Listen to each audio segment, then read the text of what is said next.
Hello, everybody, and welcome to another edition of the Best of Pedalshift.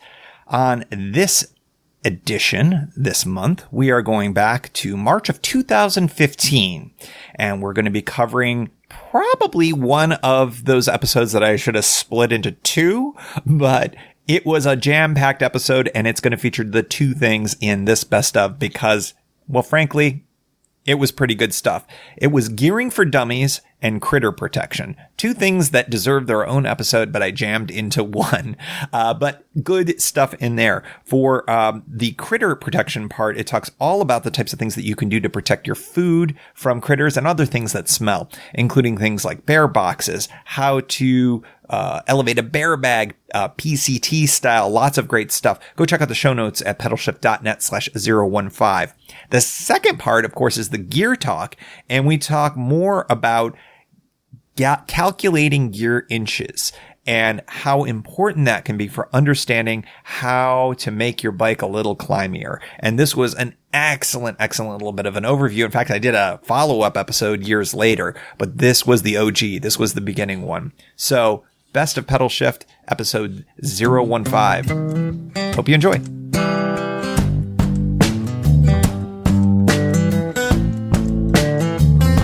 And on this episode, I wanted to talk about experiments in keeping food away from critters.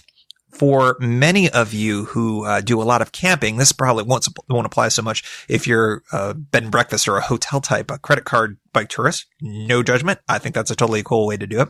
But if you're a camper, one of the things that you've got to deal with is making sure that your food doesn't end up in the belly of any of the variety of wildlife that's going to be surrounding you in your tent while you're out there camping. And I've had a little bit of experience. I had more experience camping than I have in bike touring, actually. And so, I'm sort of combining a lot of my past experiments and my past experiences with you here on this portion of the lab. Let me start off by the number one thing. We don't want animals and we don't want insects and we don't want critters to get at our food for a variety of reasons. Number one, of course, we want our food for ourselves. We'll be selfish about that. Number two, it's bad for the wildlife. Number three, it's good for us as good stewards of these campgrounds to make sure that we leave no trace. It's a good camping aphorism. It's a good way to live. And it's sort of what is asked of us at a lot of these variety of campsites. If you're wild camping, I think it's even more important because you really shouldn't be leaving any trace of yourself behind. It's just good stewardship and it's being a good neighbor at the very minimum. So there's that. So what we want to do then is we want to try to protect it as much as possible but doing it in a way that is the least amount of work. So we want to try to find a good balance there. So for a lot of folks out there, I've noticed who are camping, and they seem to be a lot of first time campers when they're out on bike tour. I've noticed I'll tend to see the most mistakes from people who are new to this. So that's why I wanted to talk a little bit about some of the fails that I've seen out there. Number one, which I would say is a major fail. Keeping food in your panniers in your tent. That can work sometimes. And in fact, I'll be honest, I've done that a few times myself, especially if it's raining out or if there is a real lack of ability to get my food into more secure places, which we'll be talking about in a second. But I will tell you, on a couple of occasions, I've seen some really terrible results of something like this. Number one actually was both of these examples are from last summer. The first one was out in, I want to say it was somewhere in California. I'm trying to recall where it was in particular. It actually was an awful scene. There were a group of bike tourists who were at the same campground, and they left all of their food, not just in their panniers, but in their open panniers, and they just left it out. And I'm sure many of you know what happened next. The raccoons came out. And it just seems like wherever you go camping, there tends to be raccoons because they are the craftiest little devils out there. These folks left their panniers open, but raccoons, as many of you know, can get into almost anything. They're devilishly smart. They're really, really good at unbuckling stuff. And they also happen to have claws and they can get through all sorts of stuff. By the time anybody kind of figured it out, there was food everywhere and it was a real disaster. And, it was kind of embarrassing for the folks who had left the food out there. So I would say leaving it out is even worse, but even in your tent, you're running a risk of raccoons or possum or any of the other variety of different types of wildlife that are out there from getting inside there, and they will get inside there and they will smell it. That's just not an ideal way to go. If you feel like that there's going to be a strong possibility that you're going to be someplace, especially if you're going to be wild camping. I know Mysterious James has been in Alaska, some other places where basically you come off the side of the road and you pitch a tent. What I would recommend, and in fact, what he suggested to me, was to get some smell-proof bags. And I'm going to put a link in the show notes. Again, link in the show notes, always going to be the pedalshift.net/episode number. So it's pedalshift.net/015. Go check it out. Link to some smell-proof bags. Now, they are not foolproof. They definitely are better than nothing. But I would strongly recommend that if you are going to be in a situation where you don't think you're going to have a better storage option than in your panniers, I would say get some of these. They're not very expensive. The link I have is to Amazon. You can get them at your local camping store, perhaps even some of your local bike stores as well. They're like really heavy duty Ziploc bags. So picture that. And they do a nice job of keeping the smell away. And if you're going to be traveling in an area with more aggressive critters like bear and things like that, these are the very, very minimum that you want to be dealing with. If you're talking about big creatures, you're going to be going with something more like a bear canister or something along those lines. Of course, those are going to be more bulky and more difficult to deal with. But when you're dealing with things like grizzlies and stuff like that, you don't want to mess around with that. But at the very least, smell-proof bags. I think those would be very helpful. Then you can feel a little bit more confident leaving food in your tent within those. It's still not ideal, but if that's the best you can do, that's the best you can do, especially if you're going to be into wild camping. I've got a link in the show notes for sort of the next level up. And this would be if you're in a place with a little more aggressive creatures like your bears and things along those lines. You can elevate your bags and you can create like a little rope trick and bring those bags up. There's a whole bunch of these on the internet, and I found one on YouTube that actually I keep going to every time I go touring because I always forget, okay, how do you wrap it around the stick and do all this other stuff? It's actually really helpful, and I think it's a really good way to show how you can elevate a bag with your food up out of the reach of any other creatures out there. Check it out in the show notes. Last but not least, and this is especially if you're in a more organized campsite, use those food boxes when they're available. Now, on busy nights in a hiker-biker spot, you may be competing for some small amount of space amongst a lot of bikers, but definitely try to get your most smelly foods into there. It's good stewardship. It's going to protect your food. It's going to protect your gear because there's nothing worse than getting your gear torn apart by an aggressive raccoon. I've seen it. It's kind of gross, and it really, really, really sends you off the deep end. Those are sort of the basic ideas out there. Really recommend getting into those smell-proof bags. If you do need to learn some techniques, take a look at that YouTube link about how to elevate your bag up, and definitely use food containers when they've been made available to you. They're there for a reason. And that's it for the lab. All right, new segment on the show, and this is called Gear Talk. I've been talking a little bit on the blog about my favorite touring bikes. Take a look at those. It's I talked about my bike, which is the Novara Safari. It's my bike of choice, the Surly Long Haul Trucker. And then the third part was basically, what bike do you have in your garage? It's really sort of meant for the people who are starting off doing bike touring and they want to know how to get started. And I say, use your own bike. Use the bike you've got. In most circumstances, you can do that. So take a look at those. Those are all links in the show notes as well. Pedalshift.net/015. On this episode, I want to talk about gearing ratios. This was an area that absolutely baffled me forever. So I am by no means an expert. I think I said in the newsletter that went out this week that I'm an expert at being a dummy on gear ratios, because it's totally true. Where do you want to go? SheldonBrown.com. Those of you who don't know the SheldonBrown.com website, get to know this because there's some really great information there.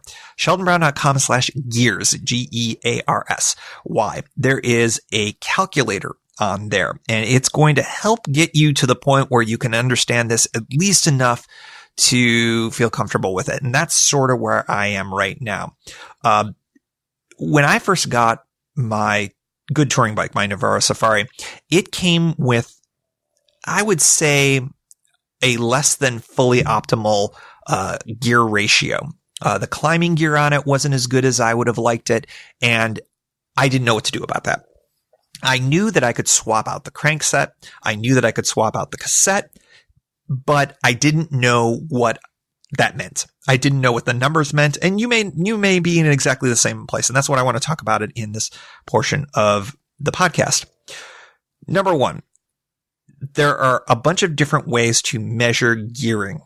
The way that I'm going to do it is called gear inches, but there are also gear ratios. The cool thing about gear inches is that you can understand a big number versus a small number. And this calculator that's over at sheldonbrown.com will help allow you to measure those differences. You just throw in essentially what your crankset is, you throw in what your rear cassette is, and you will end up getting the full array of all of your gear options. And you'll be able to see what your quote unquote, your gear inches are for your highest gear, your fastest gear, and then for also your lowest gear. And that's usually a good way to determine whether or not it's how you want your setup to be. Because I know a lot of you are really, really interested in having some speed and would rather have your higher end be a faster thing. Some of you are more like me, where you would like to be able to climb up a tree if possible, and have the granny gear be the climbiest gear possible. And that you're also going to be able to tell from this sheldonbrown.com gear calculator. By the way, there are more than one gear calculator. There's more than one gear calculator site out there. This just happens to be the one that I use. And I think it's also the easiest one to use as well. So let's back up a second here. The higher the gear inches, and again, I'm using gear inches as my measurement, that's going to be the higher the gear. So in other words, that's going to be the biggest chainring on the smallest cassette gear means you're at your fastest, and it's the harder to pedal into, and it's meant for flats, right? Okay. So the lower that number is, the lower of gear inches you have, that's going to be your smaller chainring up front and your biggest one in back on the cassette, right? So that's going to be your climbing gear. That's your granny gear. So it's a little bit, we know when we see it, but explaining it is, I don't know, for some reason, just sort of strange, and visualizing it is also very strange. But when you're in your highest front, your highest pedaling, you're going to be on the big one up front and the little one in the back, and then flip it around. When you're in granny, you're going to be on the little chainring up front and the biggest one in the back. Okay, so picture all that. Now, the number of teeth that are on these is going to basically give you your gear inches, and that's what this gear calculator figures out for you. So rather than bore you with more details on all of this, what are my recommendations here? First off is that if you don't have a triple on your front, that's something that I really like having. It just gives you more options. So that means that you have 3 rings up front on your crankset. I happen to like 44, 32, 22 on a typical 9-speed. And what do those numbers mean? Again, it's the number of teeth. So 44 is the largest chainring, down to 22 on the smallest one, and 32 being in the middle. You'll live most of the time on that middle chainring. And you can figure out what the gear inches are based on what your cassette is in the back. I found that is the easiest way to get sort of bang for the buck in terms of making your bike a little more climby if you want it. And that's what I happen to want. That's also a very typical mountain bike setup. Many touring bikes actually are a little less climby than that. So for instance, the Safari stock comes with a totally different one, which isn't as climby, and I happen to like that.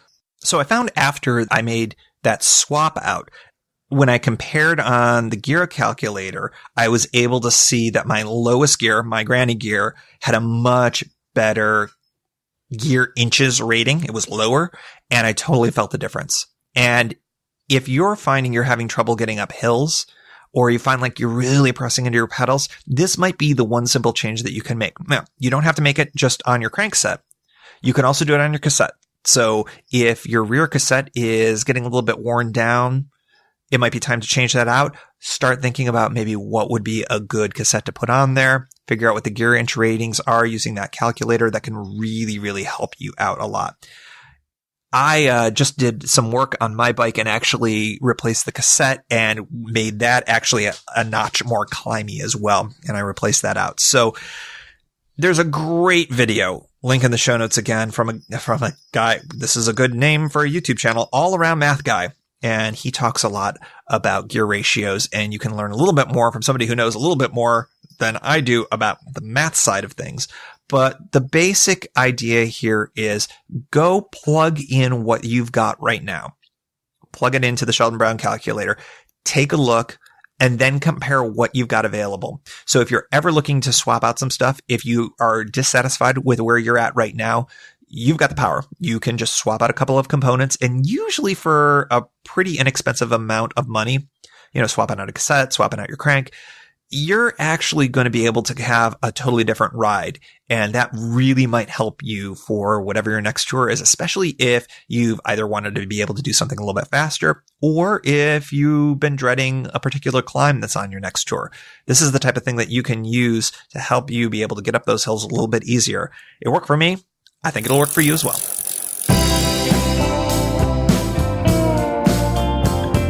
Thank you for joining. You can find Pedalshift at pedalshift.net for more great bicycle touring content. You can hear the Pedalshift project through Apple Podcasts or your favorite podcast app. Opening music courtesy of Jason Kent off his self-titled album. The track is called America. Check out his band Sunfield's latest release, Mono Mono, wherever cool music is available.